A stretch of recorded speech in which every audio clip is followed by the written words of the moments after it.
Is your debt causing you sleepless nights? Knock your debt out with Debt KO. And your debt won't be the only thing keeping you up at night. Debt KO. Free, impartial advice on all your debt.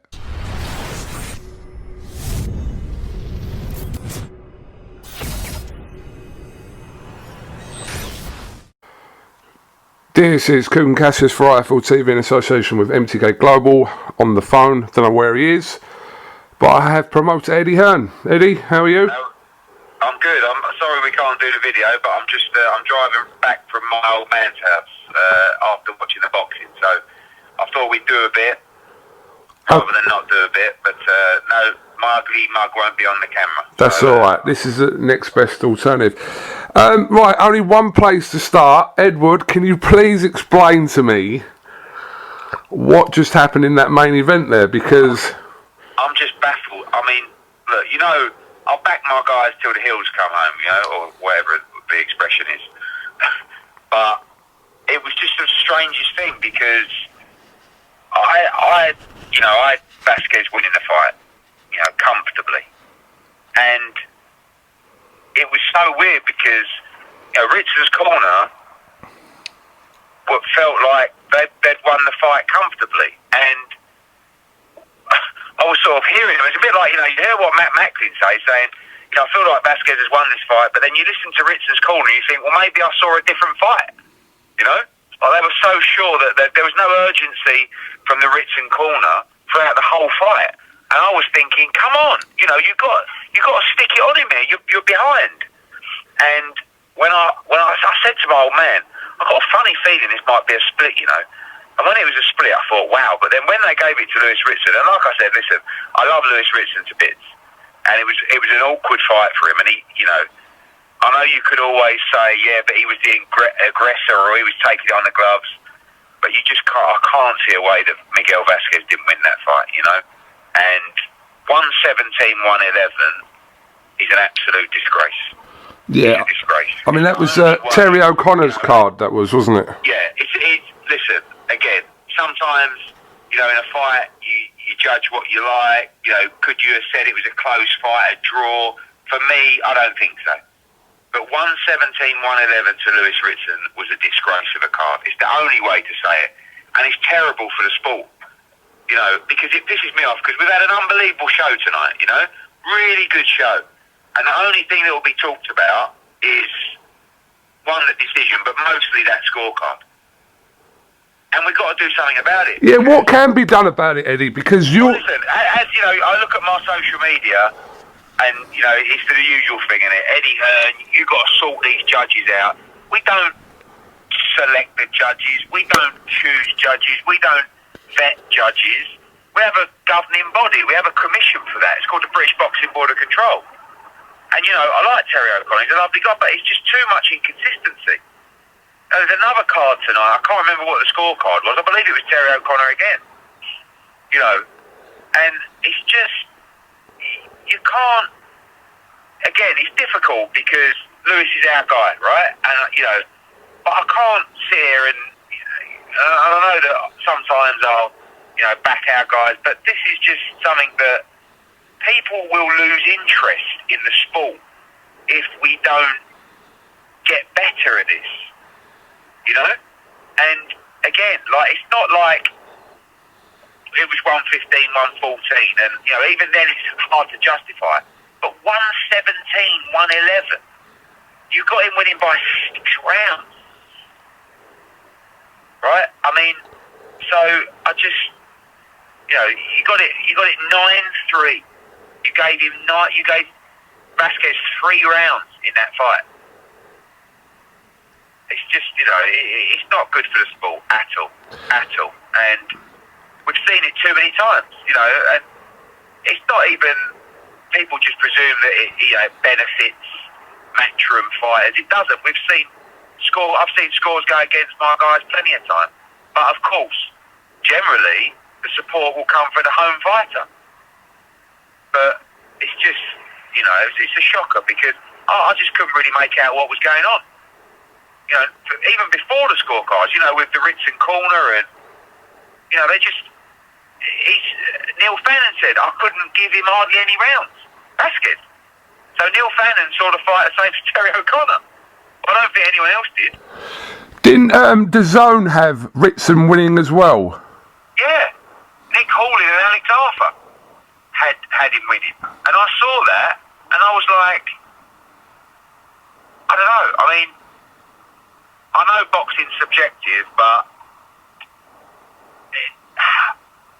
I would struggle to even justify a draw. I mean, anyway, you know, it's just how I saw it, and I feel like I've got to be honest because, you know, like I said, I'll back Lewis Ritson till the cows come home, I think is the right way to say it. But I just, you know, it's just not good for the sport at all.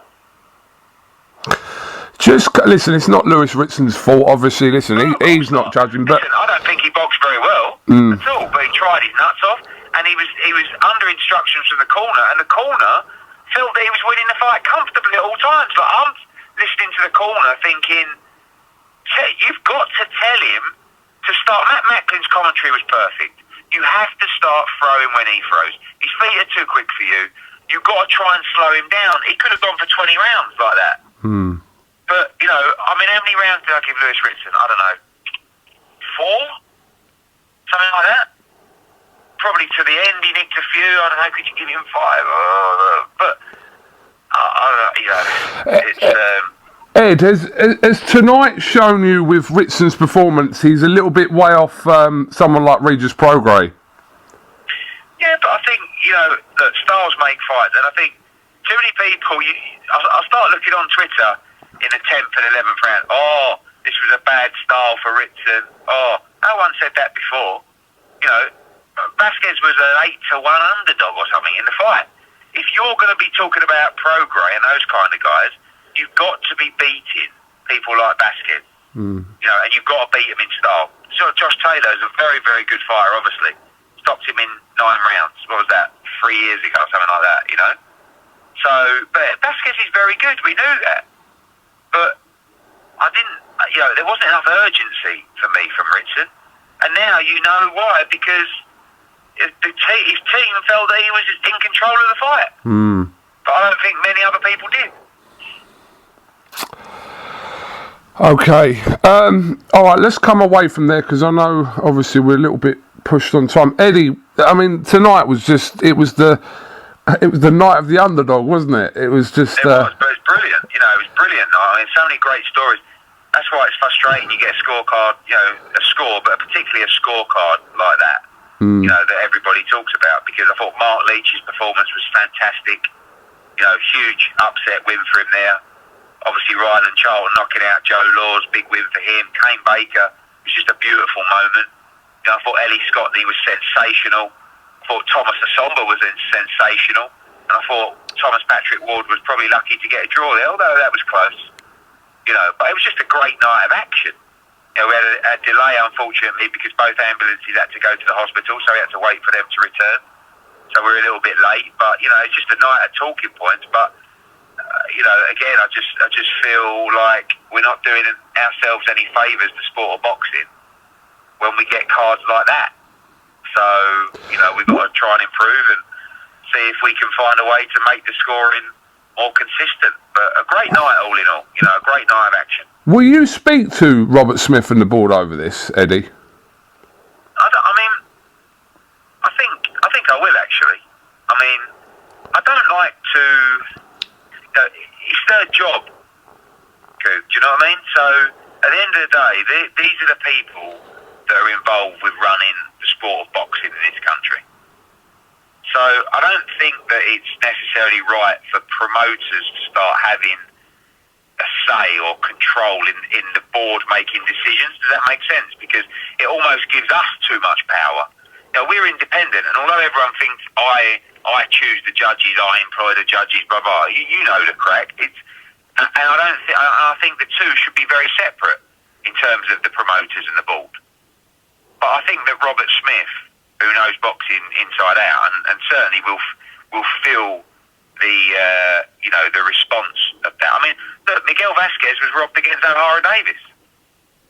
You know, and you know, and many will say was again tonight against Lewis Ritson. But I just feel that people have got to be accountable for bad decisions, because that's the same in any walk of life, isn't it? If you're in a job and you make a bad decision, or you don't perform well, then you've got to face the consequences. You know? But I think that, I think it should be mentioned to the board, but ultimately they've got to be the ones that are accountable. They've got to make the decisions, and they've got to act in the best interest of the sport. And like I said, Terry O'Connor's a great servant to the sport of boxing, but tonight I just feel like he's had a shocker.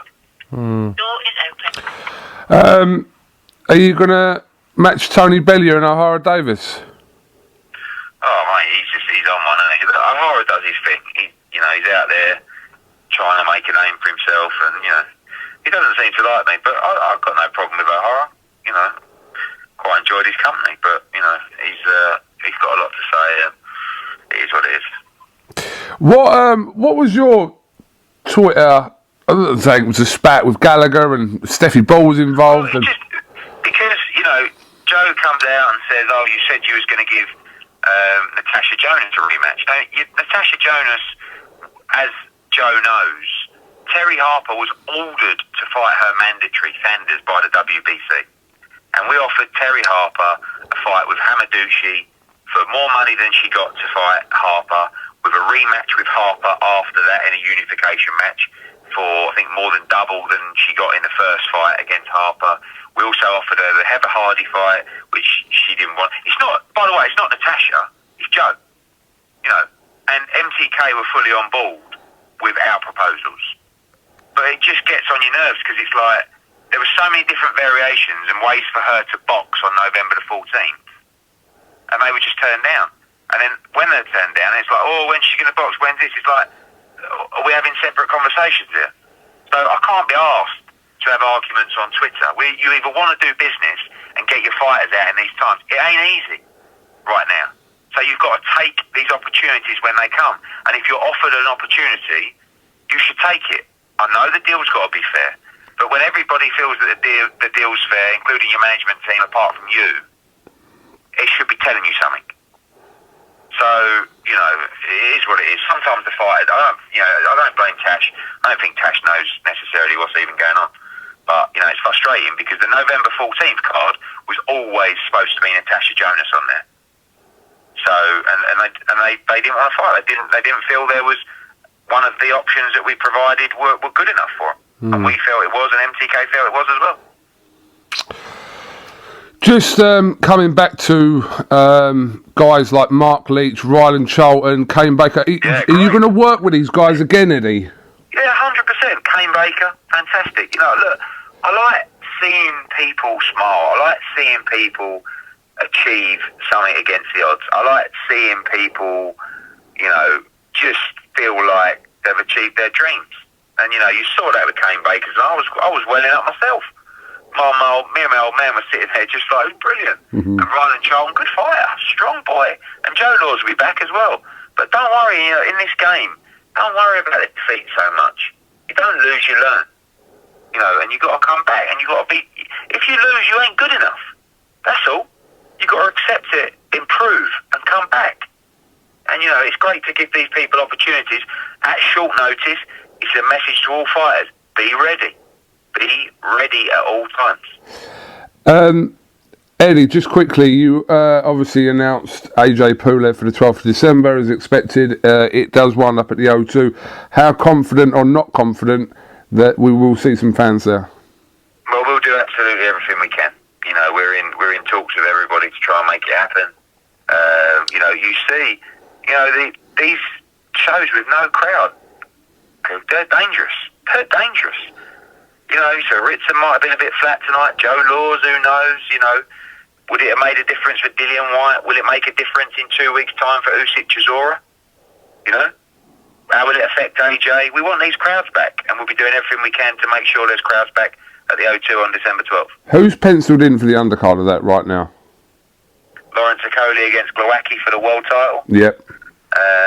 Possibly Joshua Boatsy if he fights.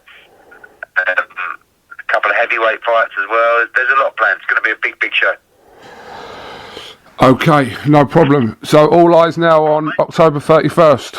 That's it. Halloween Fright Night, baby. Usyk Chisora. 2 weeks tonight. All right, nice one, Edward. All right, thank you very much. Cheers, mate. Bye, bye, bye. Is your debt causing you sleepless nights? Knock your debt out with Debt KO. And your debt won't be the only thing keeping you up at night. Debt KO, free impartial advice on all your debt.